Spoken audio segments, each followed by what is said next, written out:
Welcome to Instructive Story. इस बार पाकिस्तान जाकर वही कारोबार करूंगा, 2 वक्त की रोटी ही दुकानी है। 1 साल शादी को हुआ, माँ बाप बीवी के पास रहूंगा। बस ये वाला साल निकल जाए, ये सोचते सोचते 2 साल गुजर चुके थे। सलीम यही सोचकर हर रात सो जाता कि ये साल आखिरी साल है। छुट्टी मिल गई, पाकिस्तान चला गया। वही रिवायती 4 दिन की मेहमान नवाजी और तोहफ़ तकसीम करने तक का वक्त गुजरा। और इस बार तो घर में कुछ बड़े फैसले हुए। सलीम की बीवी और माँ बाप की आपस में नहीं बन रही थी।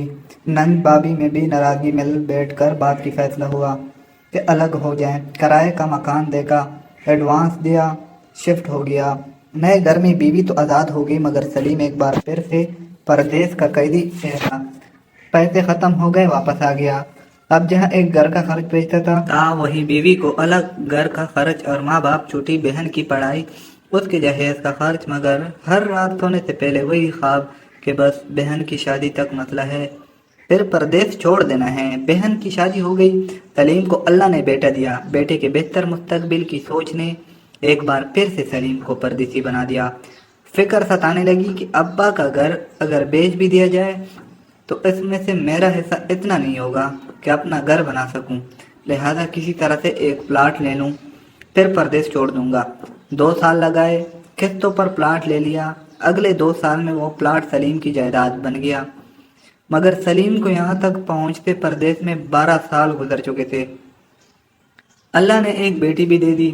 जब बेटी को गोद में लिया तो खामोश जबान से, नम आंखों से दिल में वादा किया, ए मेरी प्यारी गुड़िया, तेरी खुशियों के लिए तेरे बाप का हर ख्वाब कुर्बान, मैं तेरे लिए हर सुख कमाऊंगा। इस बार सलीम ने परदेश को हंस कर कबूल किया। बेटा अगले 5 साल मेहनत की इस प्लाट पर छोटा सा घर बनाया। बिना बेटी स्कूल जाती है।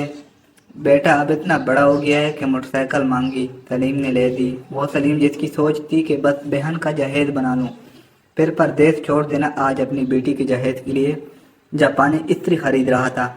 ये कोई और ही सलीम है। उसके बाल सफ़ेद हो चुके हैं, सरहाने के नीचे दवाइयाँ हैं।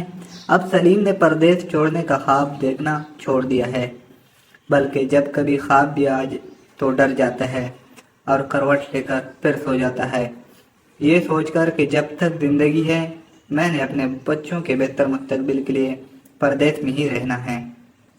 अगर आपको हमारी वीडियो अच्छी लगी हो तो हमारे चैनल को ज़रूर सब्सक्राइब कीजिएगा, लाइक कीजिए और शेयर कीजिएगा। अल्लाह हाफिज़।